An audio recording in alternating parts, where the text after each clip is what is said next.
പാലക്കാട് ബൂത്തിലേക്കെത്താൻ മണിക്കൂറുകൾ മാത്രമുള്ളപ്പോഴാണ് സിറാജ് പോലെയുള്ള പത്രങ്ങളിൽ സന്ദീപ് വാര്യർ മുൻപ് പറഞ്ഞ കാര്യങ്ങൾ ഉൾപ്പെടുത്തിക്കൊണ്ടുള്ള ചില പരസ്യങ്ങൾ വന്നത്. ഇത് ഏതെങ്കിലും തരത്തിൽ വോട്ടർമാരെ സ്വാധീനിക്കാൻ സാധ്യതയുണ്ടോ?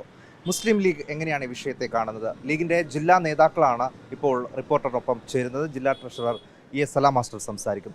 പക്ഷേ ഇപ്പോൾ തെരഞ്ഞെടുപ്പ് ബൂത്തിലേക്ക് പോകാൻ തലേ ദിവസം നിശബ്ദ പ്രചാരണ ദിവസമാണ് സുപ്രഭാതം പോലെയുള്ള പത്രങ്ങളിൽ ഇவ்விധം പരസ്യം വരുന്നത്. അത് ഏതെങ്കിലും തരത്തിൽ വോട്ടർമാരെ സ്വാധീനിക്കുന്നു? ഇല്ല, ഞങ്ങളങ്ങനെ ഒരു ഭയപ്പാടും ഞങ്ങളുടെ മുമ്പിലില്ല. ഒന്ന്, ഈ പരസ്യം ലക്ഷ്യമിടുന്നത് മുസ്ലിം സമുദായത്തെയാണ്. പ്രത്യക്ഷത്തിൽ തന്നെ മനസ്സിലാവും. മാതൃഭൂമി പത്രത്തിലോ മനോരമ പത്രത്തിലോ ഇല്ലാത്തൊരു പരസ്യം, തികച്ചും വർഗീയ വിദ്വേഷമുണ്ടാക്കുന്ന രൂപത്തിൽ വന്ന പരസ്യം മുസ്ലിം സമൂഹത്തെ ലക്ഷ്യമിടുന്ന പത്രങ്ങളിലാണ്. അത് പരസ്യമായിരിക്കാം. ഒരു പരസ്യത്തിൽ വീഴുന്ന ഒരു മനസ്സാണ് മുസ്ലിം സമുദായത്തിനുള്ളത് എന്ന് ആരെങ്കിലും തെറ്റിദ്ധരിച്ചിട്ടുണ്ടെങ്കിൽ ആ തെറ്റിദ്ധാരണ മാത്രമാണ്. അത് യാഥാർത്ഥ്യമായിട്ടൊരു ബന്ധമില്ല. കൃത്യമായി കാര്യങ്ങൾ ബോധ്യപ്പെടുന്നവരാണ് ഈ മുസ്ലിം ലീഗ് പ്രതിദാനം ചെയ്യുന്ന ന്യൂനപക്ഷ സമുദായങ്ങൾ.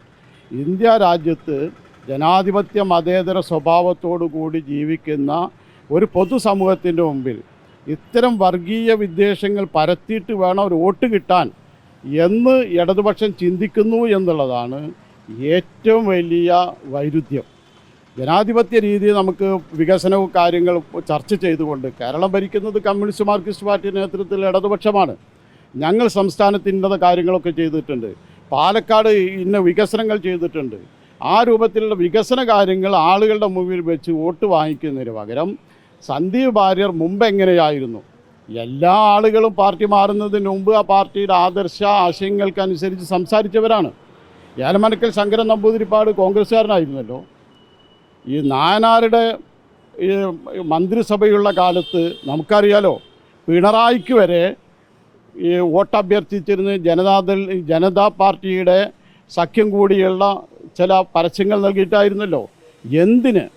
വാജ്പേയിയും ഏലമനക്കൽ ശങ്കരൻ നമ്പൂതിരിപ്പാടും അതുപോലെ തന്നെ ഈ കമ്മ്യൂണിസ്റ്റ് മാർക്സിസ്റ്റ് പാർട്ടിയുടെ അന്നത്തെ ദേശീയ നേതാക്കൾ ഉൾക്കൊള്ളുന്ന പരസ്യങ്ങളും ഭക്ഷണം കഴിക്കുന്ന പത്രവാർത്തകളൊക്കെ കേരളം കണ്ടിട്ടില്ലേ? ഇപ്പം ഞങ്ങളൊക്കെ അതുകൊണ്ട് കൊണ്ടുവന്നിട്ട് അന്ന് അദ്വാനിയും ശങ്കരൻ നമ്പൂതിരിപ്പാട് ഇരുന്നിരുന്ന ഫോട്ടോ വെച്ചിട്ട് കണ്ടില്ലേ, കമ്മ്യൂണിസ്റ്റ് മാർക്സിസ്റ്റ് പാർട്ടിയും BJPയും അന്നു മുതലുള്ള സഖ്യമാണ് എന്ന് പറഞ്ഞാൽ ഇപ്പോൾ നമ്മുടെ പ്രിയപ്പെട്ട മന്ത്രി MP രാജേഷ് എന്ത് പറയും?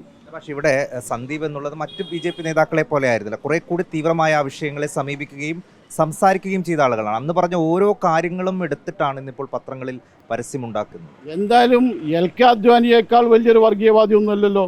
ഇന്ത്യ കണ്ട BJPയെ ഈ രൂപത്തിലേക്ക് വളർത്തിക്കൊണ്ടുവന്ന LK അദ്വാനി, ബാബരി മസ്ജിദ് തകർക്കാൻ വേണ്ടി രഥയാത്ര നടത്തിയ ആളുകൾ, അവരുടെ കൂടെ ഇരുന്ന ഈ ശങ്കരൻ നമ്പൂതിരിപ്പാടിനെ പറ്റി ഞങ്ങൾ പറഞ്ഞാൽ അതിനേക്കാൾ വലുതൊന്നും അല്ലല്ലോ ഈ സന്ദീപ് വാര്യർ. ആ രൂപത്തിലല്ലേ ചിന്തിക്കേണ്ടത്? ഒരു മനുഷ്യൻ നന്നാവാൻ പുറപ്പെട്ടാൽ നീ നന്നാവണ്ട എന്ന് പറയുന്ന ഒരു കാഴ്ചപ്പാട് കമ്മ്യൂണിസ്റ്റ് മാർക്സിസ്റ്റ് പാർട്ടി ഉപയോഗിക്കാൻ പാടുണ്ടോ? അതാണല്ലോ പാണക്കാട് സെയ്ദ് മുഹമ്മദ് സാദിഖ് അലി ശിഹാബ് തങ്ങൾ പറഞ്ഞത്.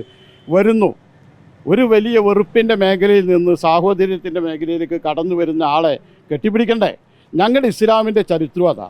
ഈ ഉമർ ഫാറൂഖ് എന്ന് പറയുന്ന രണ്ടാം ഖലീഫയുണ്ട്. പ്രവാചകനെ കൊല്ലാൻ വേണ്ടി വന്ന ആളാണ്. അദ്ദേഹം കൊല്ലാൻ വേണ്ടി നടക്കുമ്പോഴാണ് ഈ സഹോദരിയുടെ ഖുർആൻ പാരായണം അദ്ദേഹം കേൾക്കുന്നത്. ആ പാരായണം കേട്ട് വന്ന് ഞാൻ മുസ്ലിമാകുന്നു എന്ന് പറഞ്ഞപ്പോൾ നീ മുസ്ലിമാവണ്ട, നീ നന്നാവണ്ട എന്നല്ല പ്രവാചകൻ പറഞ്ഞത്. ഈ പരസ്യം കൊടുത്ത ആളുകൾ അതാലോചിക്കേണ്ടതാണ്. അവരെ സ്വീകരിക്കുന്ന ഒരു നിലപാടാണ് അന്ന് സ്വീകരിച്ചത്. ആ നയം തന്നെയാണ് പാണക്കാട് തങ്ങളും സ്വീകരിച്ചത്.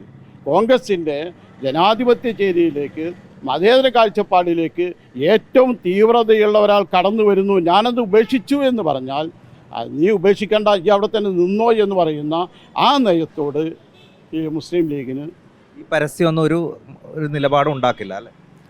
പാർട്ടിയുടെ ജില്ലാ ജനറൽ സെക്രട്ടറി നിലക്ക് ഞങ്ങളെ സംബന്ധിച്ച് പറയാനുള്ളത്, ഈ തെരഞ്ഞെടുപ്പിൽ BJP സ്ഥാനാർത്ഥിയെ വിജയിപ്പിക്കാൻ മാർക്സിസ്റ്റ് പാർട്ടിയാണ് ഏറ്റവും കൂടുതൽ മുന്നെടുക്കുന്നത്. BJPയേക്കാൾ വാസി മാർക്സിസ്റ്റ് പാർട്ടിക്കാണ്. സന്ദീപ് വാര്യരുടെ ഈ കോൺഗ്രസിലേക്ക് പ്രവേശനം സംബന്ധിച്ച് അദ്ദേഹം ഈ കോൺഗ്രസ്സിൽ വന്നതിന് ശേഷം തൊട്ടടുത്ത ദിവസം പാണക്കാടെത്തി. കേരളത്തിൽ, ഇന്ത്യയിൽ മതേതരത്വവും ജനാധിപത്യവും എപ്പോൾ ഭീഷണി നേരിടുന്നുവോ അവിടേക്ക് കാവൽപടനായി വരുന്നത് പാണക്കാട് തങ്ങളാണ്. ആ തങ്ങളെ വീട്ടിൽ വെച്ചുകൊണ്ട് സന്ദീപ് വാര്യർ പ്രഖ്യാപിക്കുകയാണ്, ഞാൻ നേരത്തെ സന്ദീപ് വാര്യറിൻ്റെ കൂടെയും BJP പ്രവർത്തനമായിരുന്നു. ആ കാലഘട്ടങ്ങളിൽ ഞാൻ മതന്യൂനപക്ഷങ്ങൾക്കെതിരെ പലരും സംസാരിച്ചിട്ടുണ്ട്. ഈ പാണക്കാട് വീട്ടിൽ വന്ന് സംസാരിച്ച കൂടി ഞാൻ ചെയ്തു പോയ എല്ലാ തെറ്റുകളും പൊറുക്കപ്പെട്ടിരിക്കുന്നു. ഞങ്ങൾക്കും പറയലതാണ്. ഈ മുമ്പ് കഴിഞ്ഞ കാര്യങ്ങളൊക്കെ തന്നെ പാണക്കാട് തങ്ങളുടെ വീട്ടിലെത്തി പാണക്കാട് തങ്ങളുമായി സംസാരിച്ച് എൻ്റെ പഴയകാല ചരിത്രങ്ങളൊക്കെ അതൊക്കെ ഞാൻ പിൻവലിക്കുന്നെന്നും മാപ്പ് ചോദിക്കുന്നുവെന്നും മതന്യൂനപക്ഷങ്ങൾക്കുണ്ടായ കാര്യങ്ങൾക്ക് ഞങ്ങൾക്ക് പ്രയാസമുണ്ടെന്നും പാണക്കാട് എത്തിയതോടുകൂടി ആ പാവങ്ങളൊക്കെ ഞാൻ കഴുകിക്കളഞ്ഞിരിക്കുന്നു സന്ദീപ് വാര്യർ പറഞ്ഞാൽ അതുതന്നെയാണ് കേരളത്തിലെ മുസ്ലിങ്ങളുടെ ഏറ്റവും വലിയ അഭിമാനം. ഞങ്ങളത് ഉൾക്കൊള്ളുന്നു. BJPയുടെ കണ്ണൂർ ജില്ലാ പ്രസിഡന്റ് CPM ആയില്ലേ? എന്നിട്ട് അദ്ദേഹം അന്ന് എഴുതിയ പ്രസ്താവനകളും പ്രവർത്തനങ്ങളും ഒക്കെ നീക്കം ചെയ്തിട്ട് നിങ്ങൾ വന്നാൽ മതി എന്നാണ് CPM പറഞ്ഞത്. ഇന്ന് രാജേഷ് ഇപ്പോൾ അതാണല്ലോ പറഞ്ഞത്. അന്ന് പറഞ്ഞതൊക്കെ ഡിലേറ്റ് ചെയ്തിട്ട് വരട്ടെ. അന്ന് കണ്ണൂർ ജില്ലാ BJPയുടെ ജില്ലാ പ്രസിഡന്റിന് CPMലേക്ക് കടന്നു വരാൻ പരവതാനി വിരിച്ചു കൊടുക്കുമ്പോൾ അന്ന് CPM ഇതൊന്നും പറഞ്ഞില്ല.